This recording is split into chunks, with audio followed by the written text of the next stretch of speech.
ભરૂચમાં કોંગ્રેસ દ્વારા લઠ્ઠાકાંડ મામલે વિરોધ પ્રદર્શન કરવામાં આવ્યું હતું।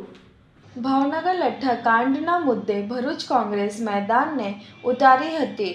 રેલવે સ્ટેશન પાસે બાબા સાહેબ આંબેડકરની પ્રતિમા નજીક કોંગ્રેસ દ્વારા વિરોધ પ્રદર્શન યોજાયું હતું। વિરોધ દરમિયાન કોંગ્રેસના કાર્યકરોના હાથમાં 4 વર્ષમાં 6 થી વધુ લઠ્ઠાકાંડ, હત્યાકાંડ અને સંઘવી શરમ કરો જેવા પ્લે કાર્ડ જોવા મળ્યા હતા। કોંગ્રેસે રાજ્યની ભાજપ સરકાર અને ગૃહમંત્રી હર્ષ સંઘવી પર આકરા પ્રહારો કર્યા હતા અને ગૃહમંત્રીના રાજીનામાની માંગ કરી હતી। આ પ્રસંગે જિલ્લા કોંગ્રેસ પ્રમુખે ગૃહમંત્રી હર્ષ સંઘવી પર નિશાન સાધતા જણાવ્યું હતું કે ગૃહમંત્રી યુવાન છે, તેમને નાચવા કૂદવાનું નહીં પરંતુ ગાંધી અને સરકારના ગુજરાતને જોવાની જવાબદારી છે।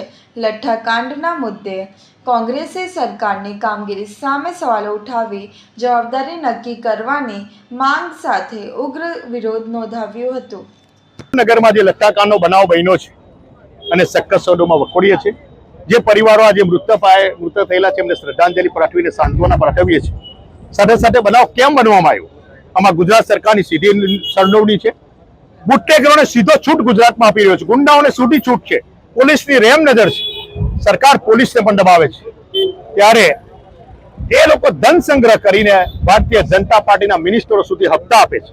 જ્યારે સ્થાનિક સ્વરાજ્યની ચૂંટણી હતી ત્યારે આ જ બુટલેગરોનો ઉપયોગ કરી, આ જ પોલીસનો ઉપયોગ કરી સામેના ઉમેદવારને કઈ રીતે ફોર્મ ખેંચાવવા, કઈ રીતે સામેના ઉમેદવારને બિનહરીફ કરવા, આપણા ઉમેદવારને સામેના ઉમેદવારને દબાવવો, ધમકાવવો, તે આ બુટલેગરોનો ઉપયોગ કરે છે। માટે બુટલેગરોને ગુજરાતમાં છૂટ આપવામાં આવી છે। ત્યારે હમણાં બનાવ બન્યો એટલે આઈજી, ડીઆઈજી, એસપી, ગૃહમંત્રી ચાલુ પડી ગયા, અરે કડક અમલ કર દો, આમ કર દો। ભાઈ, આ ગુજરાત તો ગાંધી અને સરદારનું ગુજરાત છે। તમે લઠ્ઠાકાંડ બનાવ બન્યો એટલે કડક અમલ કર દો, અગ્નિકાંડનો બનાવ બને આગનો ત્યારે કડક કર દો, ફ્રૂટ પોઈઝન થયું ત્યારે અમલ કર દો। હમણાં 2 મહિના પહેલા બોટાદમાં બનાવ બન્યો, કોણ પકડ્યું પોલીસે, કોને લઠ્ઠાકાંડમાં પકડ્યા? આજે ખૂબ જ ખરાબ બનાવ છે। મેં સોશિયલ મીડિયામાં હમણાં જ જોયું કે 250 થી વધુ બોટલ ઝેરયુક્ત બની ગઈ છે, તો 120 પોલીસને બરામદ છે, હજુ 130 બોટલ લાપતા છે। તો કયા ખૂણામાં ગુજરાતમાં બોટલો છે? 130 બોટલના પરિવારોને રીંઝારવાના છે 130?